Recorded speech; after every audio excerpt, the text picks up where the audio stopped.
আমার প্রিয় ছাত্রছাত্রীবৃন্দ, নর্থ বেঙ্গল ইউনিভার্সিটির অন্তর্গত বিভিন্ন কলেজে যে সমস্ত ছাত্রছাত্রী ফার্স্ট সেমিস্টারে পড়াশোনা করছো এবং তোমাদের বাংলা মেজর 2 পেপার রয়েছে, তোমাদের জন্য এই ভিডিওটি অবশ্যই ভিডিওটি শেষ পর্যন্ত দেখবে, কোনো রকমের স্কিপ করবে না, তাহলে তোমাদেরই প্রয়োজনীয় ইনফরমেশান তোমরা জানতে পারবে না।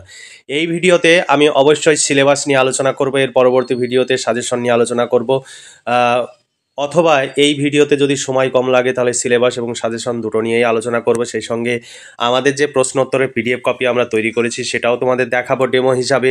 অবশ্যই ভিডিওটি দেখবে এবং ভিডিওতে লাইক করবে, বন্ধুদের সঙ্গে শেয়ার করবে, যাতে তোমার মতো তোমার বন্ধুও উপকৃত হতে পারে। দেখো, north Bengal university first semester Bengali major 2 এর আগের আমি মেজর 1-এর সাজেশন আপলোড করেছি, সেই ভিডিও তোমরা দেখে নিতে পারো। তোমাদের পেপার কোড দেওয়া রয়েছে, তোমাদের সিলেবাসের শিরোনামে রয়েছে ভাষাতত্ত্ব ও ভাষাবিজ্ঞান। আমি প্রথমে তোমাদের সামনে সিলেবাস নিয়ে আলোচনা করব, তবে এই সিলেবাস অনুযায়ী প্রশ্নোত্তরের পিডিএফ কপি রেডি আছে। যদি সংগ্রহ করতে চাও 250 টাকা পেমেন্ট করতে হবে, একদম কমপ্লিট নোটস পেয়ে যাবে, এর বাইরে কিচ্ছু পড়ার প্রয়োজন হবে না, একদম সিলেবাস অনুযায়ী তোমরা নোটস পেয়ে যাবে। সেখানে সাজেশন যেগুলো খুবই ইম্পর্টেন্ট সেগুলোতে স্টার চিহ্ন দেওয়া থাকবে বেশি করে, তোমাদের সেই সাজেশনের প্রশ্নগুলো দেখলেই তোমরা বুঝতে পারবে। অবশ্যই আমাদের চ্যানেলটি ফলো করবে, আমাদের চ্যানেলটি তুমি সাবস্ক্রাইব করে রাখবে তোমার নিজের প্রয়োজনে। এবার চলো দেখে নিই সিলেবাসটি। আমাদের কাছে নোট সংগ্রহ করলে তোমাদের অর্থ এবং সময় সাশ্রয় হবে, কারণ এই নোট সংগ্রহের জন্য তোমরা বিভিন্ন জায়গায় ছোটাছুটি করো এবং প্রচুর অর্থ এবং সময় ব্যয় করো। তাই আজই নিচে দেওয়া হোয়াটসঅ্যাপ নাম্বারে যোগাযোগ করে নোটসগুলো সংগ্রহ করে নাও। দেখো সিলেবাস: ভাষাতত্ত্ব ও ভাষাবিজ্ঞান 1 নম্বর, ইন্দো ইউরোপীয় থেকে বাংলা ভাষার উদ্ভব। 2 নম্বর, বাংলা ভাষার বিভিন্ন স্তর, প্রাচীন বাংলা, মধ্য বাংলা, আধুনিক বাংলা। 3 নম্বর, বাংলা উপভাষা, রাঢ়ী, বঙ্গালী, ঝাড়খণ্ডী, বরেন্দ্রী, কামরূপী বা রাজবংশী। 4 নম্বরে রয়েছে বাংলা রূপতত্ত্ব, মৌলিক স্বরধ্বনি, ব্যঞ্জনধ্বনি, দ্বিস্বর। 5 নম্বরে রয়েছে বাংলা রূপতত্ত্ব, রূপমূল, শব্দ, পদ প্রকার। 6-এ রয়েছে ধ্বনি পরিবর্তনের কারণ ও সূত্র। 7-এ রয়েছে শব্দার্থ পরিবর্তনের কারণ ও সূত্র। 8-এ রয়েছে ভাষাতাত্ত্বিক টিকা, স্বরসঙ্গতি, স্বরভক্তি বা বিপ্রকর্ষ, স্বরাগম, স্বরলোপ, সমীভবন, ব্যঞ্জন বিপর্যয়, নাসিকী ভবন, অপিনিহিতি, অভিশ্রুতি, মুন্ডমাল শব্দ, মিশ্র ভাষা, অপভাষা, শ্রুতিধ্বনি, সাদৃশ্য, জোড়কলম শব্দ, লোকনিরুক্তি। তারপরে 9-এ আছে আন্তর্জাতিক ধ্বনিমূলক বর্ণমালা, অর্থাৎ আইপিএ, অর্থাৎ ইন্টারন্যাশনাল ফোনেটিক অ্যালফাবেট। সেই ইন্টারন্যাশনাল ফোনেটিক অ্যালফাবেটে বাংলা থেকে লিপান্তর করতে হবে, অর্থাৎ বাংলা দেওয়া থাকবে, তোমাকে সেটা আইপিএতে লিপান্তর করতে হবে। সেইগুলো আমাদের সাজেশনে পেয়ে যাবে, কিভাবে লিপান্তর করতে হবে তাও পেয়ে যাবে। 250 টাকা পেমেন্ট করতে হবে তোমাদের বাংলা মেজর 2 এর জন্য। মেজর 1 যদি নিতে চাও, মেজর 1-এর জন্য 250 টাকা, অর্থাৎ একটি পেপারের জন্য 250 টাকা পেমেন্ট করতে হবে। তোমরা মেজর, মাইনর পেপার পেয়ে যাবে, বাংলা, ইতিহাস, রাষ্ট্রবিজ্ঞান, এডুকেশন, দর্শন। এই বিষয়গুলো যদি সংগ্রহ করতে চাও আজই নিচে দেওয়া হোয়াটসঅ্যাপ নম্বরে যোগাযোগ করে নোটসগুলো সংগ্রহ করে নাও, ভীষণভাবে উপকৃত হবে। এবার চলো দেখে নিই আমাদের যে সাজেশনের প্রশ্নগুলো তৈরি করা হয়েছে সেই সাজেশনের প্রশ্নগুলো। দেখো, 5 ও 10 মার্ক অথবা তোমাদের 6 ও 12 মার্ক হিসাবে প্রশ্ন আসতে পারে। দেখো, 1 নম্বরে রয়েছে ইন্দো ইউরোপীয় বা বাংলা ভাষার উদ্ভব। 1 নম্বর, বাংলা ভাষার জন্ম ইতিহাস সম্পর্কে সংক্ষেপে আলোচনা করো। এটি ইম্পর্টেন্ট, বাকি প্রশ্ন দুটো আমি দিয়েছি, দেখে রাখতে পারলে দেখে রাখবে, নইলে বাদ দেবে। প্রাচীন ভারতীয় আর্য ভাষার কালসীমা উল্লেখ করে এই পর্বের প্রধান বৈশিষ্ট্য। 3 নম্বর, নব্য ভারতীয় আর্য ভাষার বৈশিষ্ট্যগুলি সংক্ষেপে আলোচনা করো। 2 নম্বর ইউনিটে তোমাদের রয়েছে বাংলা ভাষার বিভিন্ন স্তর। বাংলা ভাষার বিভিন্ন স্তর থেকে তোমাদের রয়েছে 1 নম্বর, প্রাচীন বাংলা ভাষার ভাষাতাত্ত্বিক বৈশিষ্ট্যগুলি লেখো। 2 নম্বর, মধ্য ভারতীয় আর্য ভাষার ভাষাতাত্ত্বিক বৈশিষ্ট্যগুলি লেখো। এটি বিভিন্নভাবে পরীক্ষায় প্রশ্ন আসতে পারে, যেমন আদি মধ্যযুগের বাংলা ভাষার ভাষাতাত্ত্বিক বৈশিষ্ট্যগুলি লেখো, অথবা এখানে আদি মধ্য বাংলা ভাষার ধ্বনিতাত্ত্বিক ও রূপতাত্ত্বিক বৈশিষ্ট্যগুলি লেখো, অথবা অর্ধ মধ্য বাংলার ভাষাতাত্ত্বিক বৈশিষ্ট্যগুলো লেখো। বিভিন্নভাবে প্রশ্ন আসতে পারে, সেইভাবেই আমাদের প্রশ্ন উত্তর রেডি করা আছে।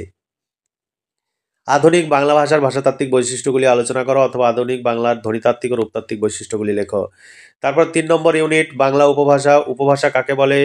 উপভাষার বৈশিষ্ট্য, 2টি উপভাষার ভাষাতাত্ত্বিক বৈশিষ্ট্যগুলি উদাহরণ সহ আলোচনা করো, অর্থাৎ উপভাষার বৈশিষ্ট্য সহ হবে।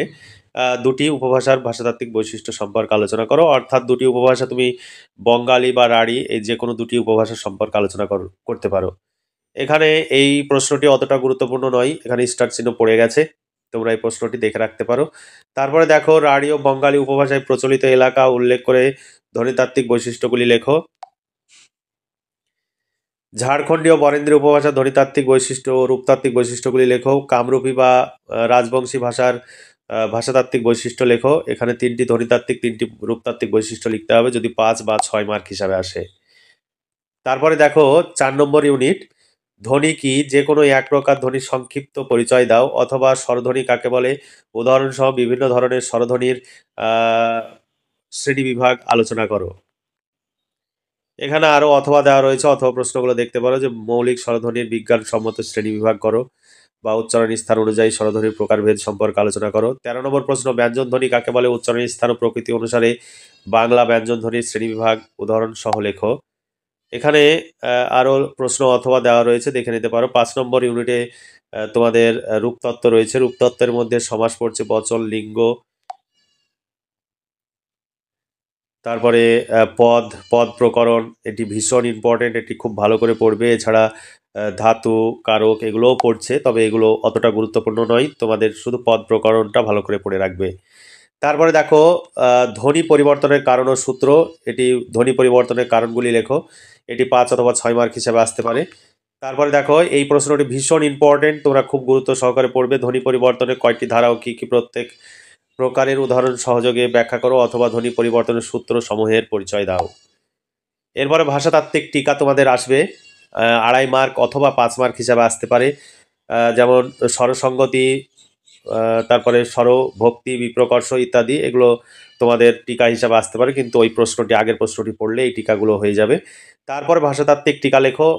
তোমাদের এই শব্দগুলো যদি থাকে এগুলো আলাদাভাবে উত্তর লেখা রয়েছে। মুন্ডমাল শব্দ, মিশ্র ভাষা, অপভাষা, শ্রুতি, ধ্বনি, সাদৃশ্য, জোড় কলম শব্দ, লোক নিরুক্তি, এই সমস্ত শব্দের প্রশ্নের উত্তর তোমরা পেয়ে যাবে। 250 টাকা পেমেন্ট করতে হবে। শর্ট প্রশ্ন, বড় প্রশ্ন সব তোমাদের যে ধরনের প্রশ্ন হবে সব থাকবে। তোমরা আইপিএ লিপান্তরের যে পদ্ধতিগুলো, নিয়মগুলো সব দেওয়া থাকবে, এবং লিপান্তরকরণও থাকবে পিডিএফ কপিতে। দেখো 7 নম্বর ইউনিট, শব্দার্থ পরিবর্তনের ধারা থেকে শব্দার্থ পরিবর্তনের কারণ সম্পর্কে আলোচনা করো। 25 নম্বর ভীষণ ইম্পর্টেন্ট, শব্দার্থ পরিবর্তনের ধারা উদাহরণ সহ লেখো, অথবা উদাহরণ সহ শব্দার্থ পরিবর্তনের যে কোনো 2টি নিয়ম আলোচনা করো। তারপরে 9 নম্বর প্রশ্ন, আন্তর্জাতিক ধ্বনিমূলক বর্ণমালা বা আইপিএ থেকে প্রশ্ন, আন্তর্জাতিক ধ্বনিমূলক বর্ণমালা বা আইপিএ বলতে কি বোঝো, উদাহরণ সহ এই বর্ণমালায় লিপান্তরের নিয়মগুলি আলোচনা করো। 10 নম্বর তোমাদের এখানে লিখে দেওয়া আছে শর্ট প্রশ্নের পিডিএফ কপিতে আইপিএ বর্ণমালা ও লিপান্তরকরণ করা আছে, দেখে নেবে। অর্থাৎ তোমাদের এই বিষয় বাংলা পেপার 2 এর জন্য 2টো পিডিএফ দেওয়া হবে। সেই পিডিএফ কপিতে তোমাদের বাংলা যে লিপান্তকরণ আইপিএ সেটাও দেওয়া থাকবে, তোমরা অবশ্যই দেখে নেবে। এরপরে দেখো সাজেশন অনুযায়ী প্রশ্ন উত্তরের পিডিএফ কপি, এটি পরপর সেই প্রশ্নের উত্তরগুলো দেওয়া রয়েছে। এখানে প্রশ্ন দেখতে পাচ্ছ, তারপরে উত্তর সুন্দর করে পরিমিত আকারে উত্তরগুলো লেখা রয়েছে।